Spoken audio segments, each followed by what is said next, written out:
Hello everyone, and welcome to Hill Street. Today's story is Do Not Share This Story to Anyone by Speakierre. If you end up enjoying this story, please leave a like. And if you enjoy hearing stories from me, please subscribe and become a resident of Hill Street. And let me know how I'm doing in the comments. Now, let's get to this nightmare. My parents were always superstitious and always told me when I was a kid about a spirit that played mind games to people who stayed up after midnight. I always thought they told me that story so I could go to bed on time. It's a Friday and my best friend Jace wanted me to come on a camping trip with him. I asked my parents for permission and they looked at me worried. They said no at first, but my 16-year-old self begged and begged until they finally gave in. It's 6 p.m. and Jace's parents come into the house and speak to my parents. And, in a stern and serious tone, they tell Jace's parents that I could not stay up after midnight. They didn't question it, and they agree, thinking they were half joking. Before I left, my mom gave me a pouch. It looked like a cotton spice bag, with beans and other herbs tied and sewn with a white thread.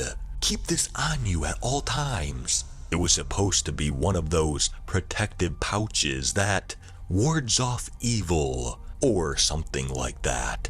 I put it in my backpack. Superstitious crap, or so I thought.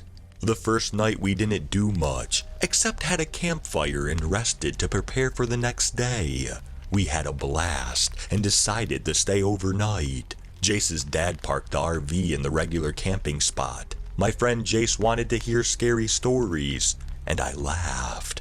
His parents shared scary experiences. After finishing, it was 11:50 p.m.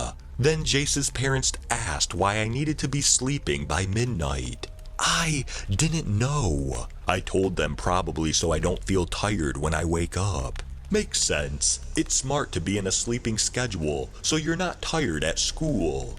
Jace, you need that, Jace's dad says. We laugh and agree because he's always napping in homeroom class. Then he asks if I have any scary stories. I grinned. Yeah, I have one that my parents always told me about, but they tell me never to share the story with anyone else. Ooh, the family says. Share it. We need something better than my dad's bathroom story, Jace says. His dad pretends to be offended. It was scary to me, he says, defending himself, but I'm curious to hear this story. You sure? I asked. They all wanted to hear it. There is a spirit that feeds on the fear that drives people insane. No one knows where it came from and how it came to be, but every night after midnight, it roams in search of its next person to feed. It roams specific areas, but some say if you think you hear him, you must run 107 feet away from the area you hear him. Apparently, there's a saying that it once said to a shaman, if you can hear me, I come closer. If you think about me, then I will follow you. You can't see me, but I can see you. Every time you think about the sounds I make, I come closer. I'm behind you. You look back, and I'm in front of you. I'm above you, but if you look up, I'm under you. If you're awake when the sun is gone and the stars are out, then I will find you. I can be anywhere, even if I'm not there. It's said that the spirit makes a single sound of a soft bell, and if you're unlucky to hear it, then it has followed you.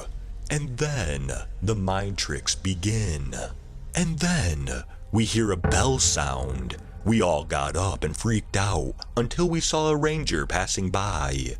Holy shit, my bad. Didn't mean to scare y'all, the ranger said. My heart was beating out of my chest.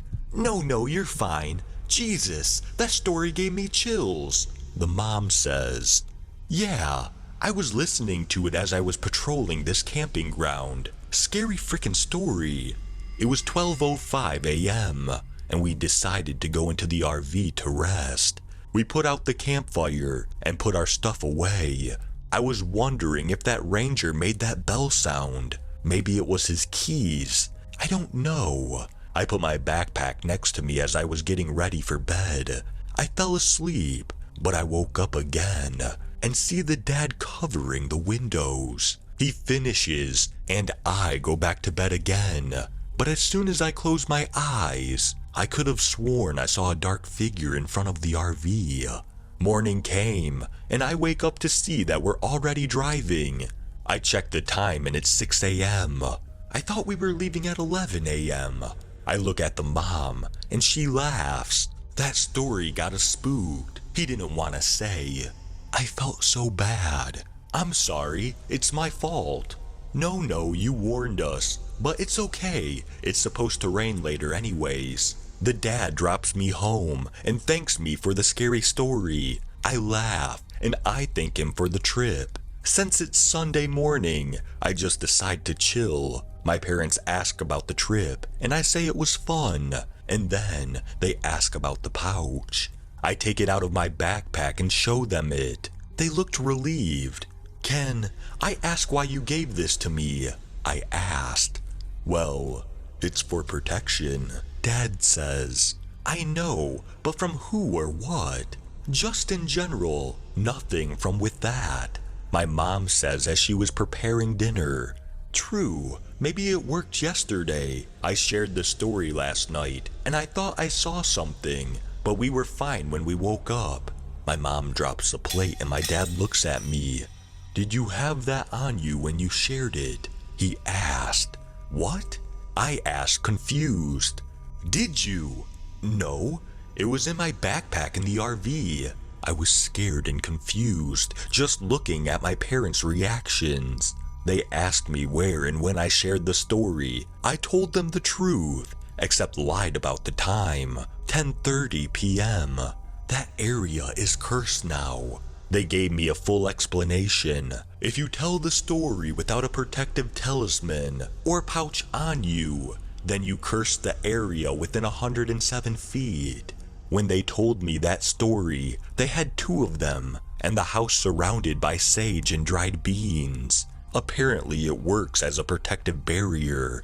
If you have a pouch on you after you tell the story, then only you are protected. It's been 4 years, and Jace said that they couldn't go back to their regular spot, and it actually became considered a local paranormal hotspot. I never told him the truth, but hinted that they should never share the story. But then again, they don't remember the full story. Only I do. And you, the one reading this, word for word.